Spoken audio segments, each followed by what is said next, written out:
तीन पेपर्स हैं। हमारा कोर्स जो है we are actually doing GCSE, क्योंकि एक IGCSE होता है। तो normally we all are students of GCSE। अच्छा, इसमें थोड़ा सा सिलेबस का फर्क होता है, कोड का फर्क होता है, पेपर पैटर्न का फर्क होता है, उनके पेपर के नंबर। जैसे हमारा जो पेपर 1 MCQs का होता है, उनका पेपर 2 MCQs का होता है। हमारा पेपर 2 जो है वो थ्योरी का है, उनका पेपर 4 जो है वो थ्योरी का होता है। हमारा पेपर जो 4 है वो ATP का है, उनका पेपर 6 जो है वो ATP का। तो हम इसीलिए यहाँ पर जो है तीन पेपर हमारे हैं बायो के। इसका कोड जो आपने याद रखना है वो 5090 है। और जो स्टूडेंट IGCSE के होते हैं उनका कोड 0610 होता है बायो। क्योंकि आप जब मटेरियल जो है सर्च करते हैं नेट के ऊपर, पास पेपर्स आपने देखने होते हैं, नोट्स को सर्च करना होता है, तो नोट्स तो वैसे दोनों के सेम ही ऑलमोस्ट होते हैं। जो चैप्टर्स आप लेंगे ऑलमोस्ट सिलेबस का कह लीजिए कि 95-96% सिलेबस सेम है। लेकिन पेपर का पैटर्न जो IGCSE है, इसका पेपर पैटर्न थोड़ा इजी होता है, इसके सवाल आसान आते हैं। अदरवाइज ये थोड़ा चैलेंजिंग होता है जो GCSE का पेपर, सिलेबस का काफी मिलता है। आपने जो मटेरियल देखना है नेट पे नोट्स के हवाले से या पास पेपर्स के हवाले से, वो आप 5090 कोड में देखेंगे बायो। इसमें आपके तीन पेपर्स होते हैं। पहला पेपर P1 है, फिर पेपर 2 है, और हमारा जो पेपर है 23 में, ये पहले उससे पहले ये पेपर 6 कहलाता था ATP का, लेकिन अब ये पेपर 4 हो गया, इसे हम P4 कहते हैं। प्रीवियसली इट वाज, क्योंकि आप पास पेपर्स देखेंगे तो जो 2023 से पहले वाले पेपर है वहां पर ये पेपर 6 होगा, इसलिए कंफ्यूज नहीं हो। तो पेपर 6 और पेपर 4 सेम है, बस उनका जो कोड है वो चेंज है। P1 अगर आप देखिए,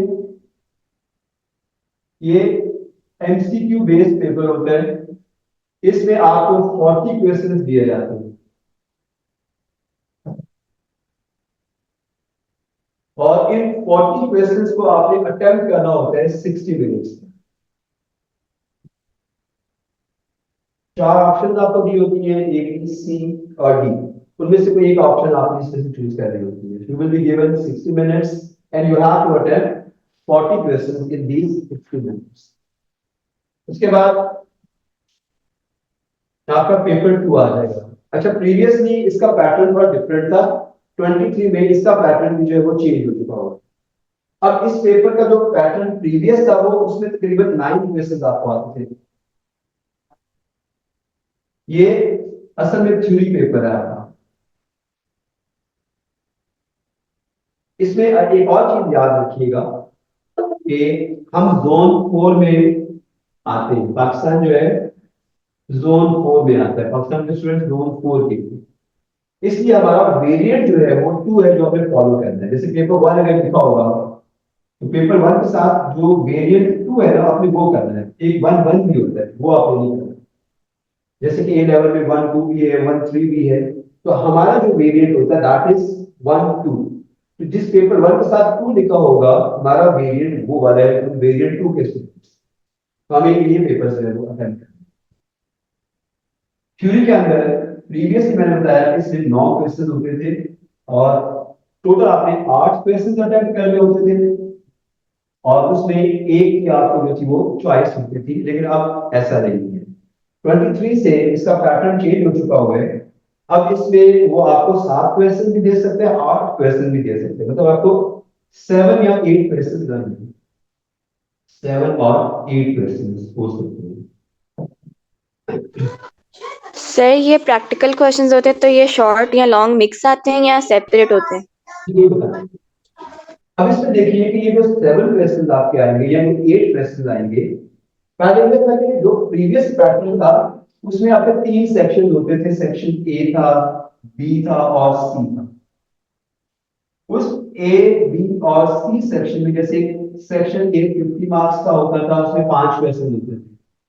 सेक्शन B जो था वो 20 मार्क्स का 2 क्वेश्चन आते थे। सेक्शन C में जो था ना, इसमें अब 2 क्वेश्चन आते थे। क्वेश्चन 8 या 9 आपने करना होता था, और वो 10-10 मार्क्स के दो में से एक ऑप्शन आपने चूज कर ली होगी कि आप एक को छोड़ सकते थे, एक को आप सिलेक्ट कर सकते थे। लेकिन जैसे आपको बता दें कि अब यहाँ पर क्या है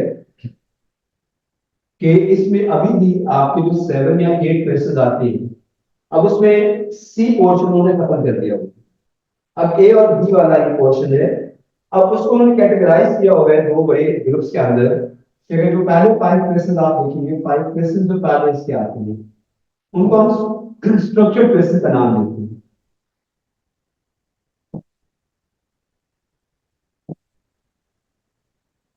जो पहले 5 क्वेश्चन दोगे वो आपके स्ट्रक्चर्ड क्वेश्चन। स्ट्रक्चर्ड क्वेश्चन का मतलब से शॉर्ट क्वेश्चन जिन्हें आप नाम देते हैं, इसमें हर क्वेश्चन के वैसे तो 10 मार्क्स होते हैं, लेकिन इसको डिवाइड कर दिया जाता है छोटे छोटे सेक्शंस के अंदर। डेफिनेशन होंगी, डायग्राम्स की लेबलिंग होगी, या उसके बाद कुछ स्टेट करना होगा, अपने ग्राफ हो सकता है 1-2 नंबर का। इस तरह आपको इन 10 मार्क्स में से 2 मार्क्स वाला, 3 मार्क्स वाला, 1 मार्क वाला, इस तरह छोटे छोटे आपने क्वेश्चन के अंदर इसको डिवाइड किया हो। तो 2, 1, 3 मार्क्स, इस तरह आप इन पहले 5 क्वेश्चन को देखेंगे। ये डायग्रामेटिकली नॉर्मली होता है कि पहले 5 क्वेश्चंस के अंदर वो जो डायग्राम भी आपको देखना, और डायग्राम से रेलेवेंट क्वेश्चंस जो है उसने बनाए होते हैं कि डिफरेंट लेबलिंग्स होती हैं, उनके फंक्शंस पूछ सकता है, उनको लेबल करना आपसे पूछ सकता है। तो ऐसे क्वेश्चंस के, इसलिए इनको शॉर्ट क्वेश्चन या इनको स्ट्रक्चर्ड क्वेश्चन का नाम दिया जाता है। ये क्वेश्चन थोड़ा सा रिलेटिवली इजी होता है, क्योंकि एक एक दोनों मार्क्स आपने इसमें अगर आपको अच्छी तरह पेपर या सब्जेक्ट आपका उसके आपको ग्रिप है, you are at hand in this subject, it will be very easy for you to secure all marks, or at least 45-40 marks from this section out of 50। तो मतलब यहाँ पे मेजर पोर्शन है जो आपका ग्रेड अच्छा लगा। उसके बाद जो बाकी 2 या 3 क्वेश्चन वाला पोर्शन बी वाला है, उसमें आपने देखना है कि यहाँ पर एक्सटेंसिव क्वेश्चन आपको आते हैं स्ट्रक्चर डी।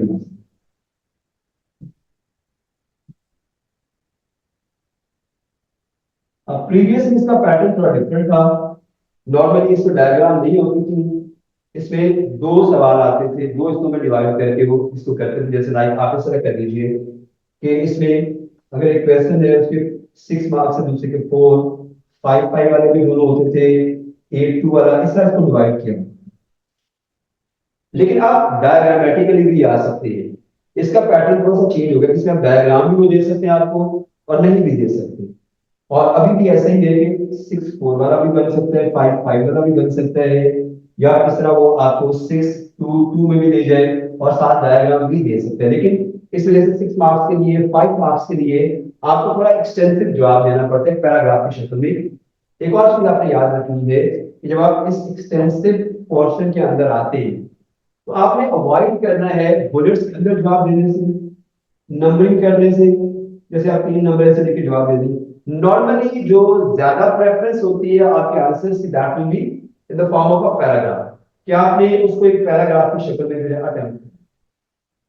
मैं आपको इसका एक पैटर्न दिखाऊंगा, इसके बाद मैं कोशिश करता हूं कि जो एक सॉल्व पेपर होता है, सॉल्व पेपर मीन के जिस बच्चे ने ए स्टार लिया होता है, क्योंकि जो कैंडिडेट रिस्पॉन्स होते हैं वो आपको दिए होते हैं। मैं भी आपको सारा ये दिखाता भी हूँ इस पे आपके साथ स्क्रीन शेयर करके, तो आपके साथ सजेशन शेयर भी करूंगा। मैं दिखाऊंगा कि बच्चों ने किस तरह पेपर जो है वो अटेम्प्ट किया होता है, क्या स्टाइल होता है।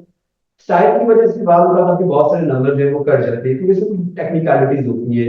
आपके यहाँ से जो पेपर जाते हैं वो स्कैन होके जाते हैं, आपके पेपर जो आप पेपर पे देते हैं वैसे नहीं जाते, उनको स्कैन किया जाता है।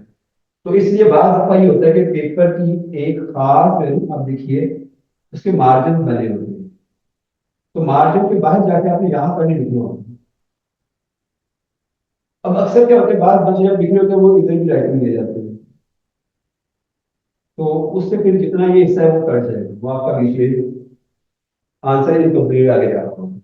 तो कुछ चीजें ऐसी टेक्निकल है जो आपको पता होनी चाहिए, वो आपको साथ साथ में गाइड करते रहो, आगे दिखा रहा हूँ। तो ये जो आपने 2 या 3 क्वेश्चन दोगे, मतलब आपको 7 क्वेश्चन भी आ सकते हैं। इसके टोटल मार्क्स है 80 मार्क्स पूरे पेपर के, ये 80 मार्क्स का पेपर होगा। अब फिर उसमें वो कैसे एडजस्ट करेगा, ऑब्वियसली अगर वो 7 सवाल दे रहा है तो हो सकता है एक सवाल 10 नंबर से ज्यादा भी हो सकता है, कि किसी को 12 मार्क्स का कर दे, 30 का कर दे, या 16 का भी देके जा सकते हैं, क्योंकि अब ये उसने वेरिएशन दिया है इस पेपर के सवालों के अंदर। अब वो 10-10 वाले मार्क्स वाला हिसाब देंगे। बहरहाल जेल में रखना 7 हो सकते हैं क्वेश्चन या 8 हो सकते हैं, और टोटल मार्क्स इसके 80 होंगे at the time that will be allocated to you to solve this paper will be 1 hour 45 minutes. इसमें आपके पास 1 hour 45 मिनट्स जो है वो होते हैं, एम्पल टाइम है, काफी ज्यादा टाइम से आपको ये पेपर आता हो तो नॉर्मली बच्चे जो होते हैं इसको 1 घंटा 20 मिनट में वो सॉल्व कर लेते हैं, 1 घंटा 10 मिनट में कर।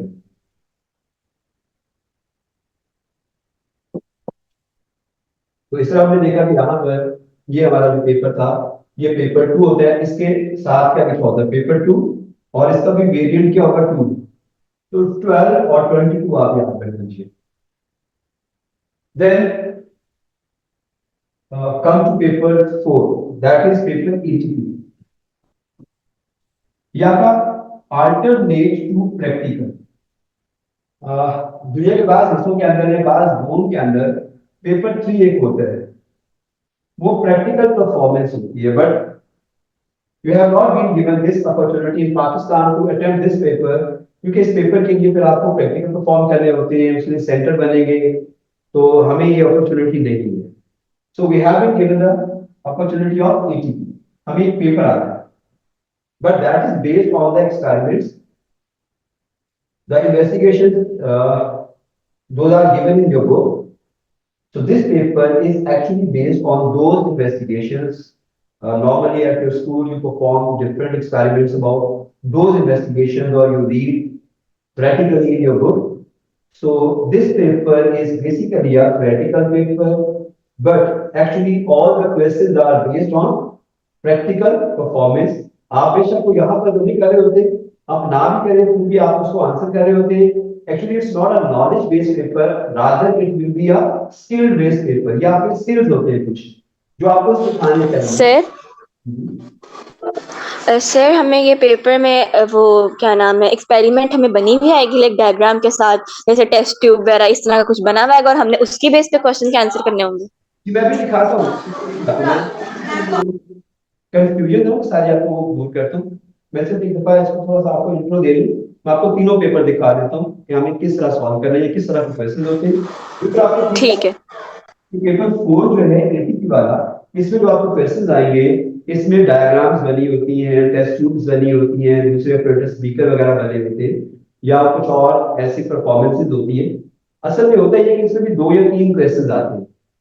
अगर आप ये पेपर देखें एटीपी वाला, तो ये पेपर जो है होगा तो प्रैक्टिकल से रेलेवेंट है, लेकिन जैसे इसमें डायग्राम एक ड्रॉ करनी होती है आपने, अब उसके लिए तो कोई नॉलेज नहीं चाहिए, उसमें सिर्फ आपको कुछ स्किल सिखाने पड़ते हैं कि स्किल आपको ये सीखना है कि मैं अगर एक डायग्राम को देख के डायग्राम बना रहा हूँ, फर्स्ट कीजिए कि उसने मुझे एक किडनी की डायग्राम दी हुई है, कि मुझे किडनी की डायग्राम दी हुई है, और उस डायग्राम के अंदर उसने फर्स्ट कीजिए कि ये वाला जो पार्ट है ना, इसको इस तरह शेडेड किया होगा, फिर अंदर वाले पार्ट को भी शेड किया होगा स्कूल उसमें, और मुझे वो कहता है कि आप इसकी एक डायग्राम ड्रॉ करें और लेबल करें उसको। अब ये डायग्राम मुझे पेपर में फर्स्ट करें एटीपी में आती है, उसमें आपने क्या करना होता है, जैसे अब स्केल की बात मैं कर रहा हूँ, इसमें देखिए आपकी बुक से तो आपको कुछ याद नहीं करना, बुक से तो आपको यही नॉलेज है कि जो आपने ये किडनी का स्ट्रक्चर पढ़ा हुआ, लेकिन इस पेपर को अटेम्प्ट करने के लिए आपको क्या स्किल आने चाहिए, वो स्किल्स ये होंगे कि सबसे पहले जब आप इस डायग्राम को ड्रॉ करेंगे तो पहला स्किल ये होगा कि आपने इसके डायमेंशंस को नोट करना है। आप स्केल लेंगे, आप स्केल से देखेंगे इसकी लेंथ कितनी है, फर्क कीजिए इस डायग्राम की लेंथ मेरे स्केल पे लेट्स सपोज आ रही है 10 सेंटीमीटर, लेट्स सपोज ले करते हैं। उसके बाद मैं इसकी विड्थ देखूंगा, जहां सबसे ज्यादा चौड़ा है इधर से, और जहां से कम है वो 3 हो गई, ये 3 विड्थ मैंने स्केल से ले ली। अब मैं क्या करूंगा कि मैंने इस जो आपको पेपर खाली दिया होगा, स्पेस दी होगी, और आपसे कहेगा इस डायग्राम को ड्रॉ कीजिए। तो पहली चीज जो आपने यहाँ पर याद रखनी है वो ये कि आपकी डायग्राम गिवन डायग्राम से 1.5 से लेके 2.5 टाइम्स बड़ी होनी चाहिए, कम से कम इतने टाइम्स आपकी डायग्राम बड़ी होनी चाहिए। जैसे मैं बनाता हूँ, तो मैं अब ये 10 है, तो लेट्स सपोज मैं 20 सेंटीमीटर की बना दूंगा, लेट्स सपोज, तो मैं इसको लार्ज करते हो। अब डायमेंशन आपने देखने, इसमें लफ्सी बना दिया, आपने देखना है किसका डायमेंशन कितना सा फर्क है। ये 3 सेंटीमीटर है तो ये मेरा 6 सेंटीमीटर होना चाहिए। यहाँ से ये अगर 4 सेंटीमीटर तो ये 8 सेंटीमीटर हो जाना चाहिए था। अगर यहाँ से 2 सेंटीमीटर तो ये मेरा 4 सेंटीमीटर। तो इस तरह आप डायमेंशन नोट कर रहे हैं क्योंकि ये चीजें नोट होती हैं। अच्छा, उसके बाद फिर आपने सिर्फ आउटलाइन बनानी है। दूसरी बात, आउटलाइन का मतलब ये होता है कि जैसे ये शेड हुए हैं, ये भी आपने करना है। लाइक जैसे ये मैंने डायग्राम बनाई और मुझे सिर्फ इसकी आउटलाइन बनानी है। इसके अंदर मैं शेडिंग नहीं कर रहा कहीं पर। अंदर की अगर आपने बनाई तो सिर्फ आउटलाइन बनाएंगे इस तरह की, कहीं पर मैं शेडिंग नहीं करूंगा। शेड करने से डायग्राम सारे मार्क्स को काट देगा। अगर आपने किसी भी डायग्राम के अंदर, इसे कहते हैं plan diagram, PLAN, plan diagram. So you need to draw a plan diagram. इस डायग्राम के अंदर आपने कहीं पे शेडिंग नहीं करनी है, चीज आपने नोट करनी है कि जैसे ये शेडिंग हुई है, ये शेडिंग होनी चाहिए। अब देखिए दो चीजें मैंने पूरी कर दी, डायमेंशन मैंने एक तो बड़े कर दिए, फिर मैंने कहीं पर शेडिंग नहीं की। 30 अगर फर्ज करें कि 4 मार्क्स की डायग्राम आती है तो 2 मार्क्स तो मुझे इस चीज के मिल जाएंगे। अच्छा, इसके बाद एक चीज आपने याद रखनी है कि अब जो नेक्स्ट चीज होती है वो इसके लेबल्स है। लेबल्स में ये होता है कि जैसे एटलीस्ट 2 लेबल्स आपने लाजमी दे दिए। इसमें इसको अगर आप देखिए तो हमारे पास ये यूनिटर है, मैं इसको यूनिटर लिख देता हूं। और ये जो कॉर्टेक्स वाला हिस्सा है मैं इसको लेबल कर देता हूँ। वैसे तो ये मेडुला वाला भी मैं लिख सकता हूँ, आप अगर ज्यादा भी लिख दें तो कोई मसला नहीं है, लेकिन एटलीस्ट 2 लेबल्स, इसका पूरा एक नंबर आपको मिलेगा। अब उसने डिवीजन इस तरह कर दी होती है। अब देखिए आखिरी नंबर जो आपने लेना है वो आपकी नीटनेस का होता है कि आपने कितनी अच्छी डायग्राम ड्रॉ की, नीटनेस कितनी है उसके अंदर। वो इस तरह आपने देखना कि एक तो आपकी लाइन ब्रोकन ना हो, क्योंकि अक्सर बच्चे लोग इस तरह करते हैं, वो इस तरह ब्रोकन लाइन बना रहे डायग्राम। तो ब्रोकन लाइन आपको कहीं भी नहीं होनी चाहिए। आपकी पेंसिल डार्क HB, जो अक्सर स्केच वगैरह बनाने के लिए, क्योंकि नरम पेंसिल होती है, आपको हार्ड पेंसिल होगी ना तो आपकी लाइन ब्रेक होना शुरू हो जाएगी। ये जो HB1 सॉफ्ट पेंसिल होती है, जब आप उसको बनाते हैं तो ये इजीली तो ड्रॉ, इसलिए मार्कर करने से ड्रॉ करते हैं, तो आपकी ब्रोकन लाइंस भी आनी चाहिए। कोशिश करें लाइन जब ड्रॉ कर रहे होते हैं तो ये ब्रेक ना हो, इससे आप एक ही दफा में बनाने की कोशिश करें। तो जब लाइन ब्रेक नहीं होती तो दिस इज कॉल्ड नीटनेस। दूसरा उसका डायमेंशन तो ऑटोमेटिकली जब पूरे होंगे तो उसकी नीटनेस और वो ज्यादा अच्छी और साफ सुथरी बनेगी। वो एक नंबर तो 4 नंबर भी आ जाते हैं, ऐसा नहीं कि नहीं मिलते। तो ये तरीका, जैसे ये दीज आर द स्किल्स। इस पेपर में सिर्फ स्किल्स काम करते हैं, और वो अगर आपको स्किल्स सिखा दिए जाए तो ये सबसे आसान पेपर है। लेकिन जो एग्जामिनर्स, अगर कभी आप जैसे हमारी अक्सर वर्कशॉप्स उनके साथ होती है तो जो चीजें वो बताते हैं कि पाकिस्तान में जो पाकिस्तानी स्टूडेंट्स है ना, उनको सबसे जो वीक पेपर होता है वो पेपर यही वाला है, ATP वाला। क्योंकि इस पे बच्चे ध्यान नहीं देते ना, उन्हें इतनी इस पे एफर्ट करवाई जाती है, और इसी वजह से उनके ए स्टार्स नहीं बनते। आपको पता है कि अब ए स्टार मुश्किल हो गया, और जो लास्ट रिजल्ट आया उसमें बड़े कम ए स्टार से, मतलब जो परसेंटेज है वो सिर्फ मैं कहना शायद 5 या 6% हमारी ए स्टार से, इतने कम ए स्टार से कि किसी स्कूल में शायद अगर 50 बच्चे हैं तो 2 या 3 बच्चों के या एक बच्चे का ए स्टार है। अदरवाइज पहले बहुत ए स्टार आते थे। तो उसकी असल रीजन यही है कि जो टेक्निकल पेपर होता है उसमें बहुत सारी गलतियां कर जाते हैं, और जो बेचारे, अगर किसी का ए स्टार 2 या 3 मार्क्स से बनना था, इस पेपर में उसके एकदम 6-7 मार्क्स कट गए, उसका समझिए स्टार चला गया, तो उसका फिर ए ही आएगा। तो अक्सर बहुत सारे बेचारे ए वाले बच्चों के साथ ये जुल्म होता है कि उन्हें ये चीजें पता नहीं होती, प्रॉपर्ली गाइड नहीं की जाती, तो इस वजह से वो अपने इस पेपर में नंबर कटवा जाते हैं। ये पेपर जो है ये भी 40 मार्क्स है। और मेरे नजदीक अगर आपको सारे स्किल्स अगर आते हो इस पेपर के, क्योंकि इसमें ज्यादा जो पोर्शन है 80% पेपर का वो सारे स्किल्स, तो 10-20% शायद आपका नॉलेज बेस्ड पेपर हो, अदरवाइज ये सारा स्किल बेस्ड पेपर होता है। इसे जनरल पेपर कहते हैं। इसके लिए बहुत ज्यादा तैयारी की जरूरत नहीं होती है।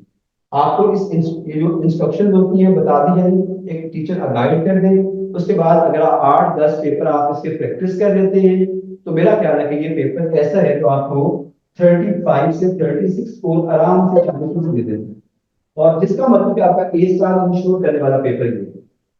ये चीज ध्यान में रखिएगा कि आपका जो ए स्टार पेपर बनाता है वो आपका यही पेपर बनाता है। तो इसीलिए इस पेपर को 2 या 3 क्वेश्चन के अंदर डिवाइड कर दिया जाता है। उसमें एक्सपेरिमेंटल बेस्ड बहुत सारे क्वेश्चन होते हैं और फिर आपको इसके लिए जो टाइम होता है अगेन 1 आवर, 1 घंटे में आपने ये पेपर जो है वो अटेम्प्ट और इजीली हो जाता है, ये उतना मुश्किल पेपर नहीं होता। जैसे ये मैंने एक डायग्राम वाला बताया, तीसरा इन्वेस्टिगेशन वाला एक पेपर आता है, उसके भी कुछ चीजें टेक्निकल है, वो 5-4 बातें ऐसी जो बता दी जाए ना, आपने हर इन्वेस्टिगेशन में वही रिपीट करनी होती है, उनको आप याद कर दें, उनको आपने हर एक्सपेरिमेंट में लगाना है, वो भी 4-5 मार्क्स आप इजीली जो है वो सिक्योर कर सकते हैं। फिर कुछ यहाँ पे फूड टेस्ट होते हैं, वो आपको पता होना चाहिए, वो लाजमी पूछता है। मैग्निफिकेशन का एक सवाल होता है, एक और चीज यहाँ पे ग्राफ का क्वेश्चन होता है। अब ग्राफ के क्वेश्चन थोड़े से वो टेक्निकल आजकल दे रहे हैं, इसमें बच्चे बहुत सारे नंबर जो है प्राप्त कर देते हैं। ये भी 4-5 मार्क्स का एक सवाल होता है, तो 4-5 मार्क्स का मतलब देखिए ना, 4 अगर इसमें से गए, 2-3 इसमें से चले गए, इस तरह वो 7-8 या 10 मार्क्स जो थे वो कम हो जाते। तो ये बात बात बच्चे जो होते हैं, मैंने अक्सर देखा है कि इसमें 25-24 ये एवरेज चल रही है। हालांकि वही 10 मार्क्स आपके जो होते हैं वो आपका एक अच्छा ग्रेड जो है वो A स्टार का। तो ये 3 पेपर है जो आपको अटेम्प्ट करने होते हैं।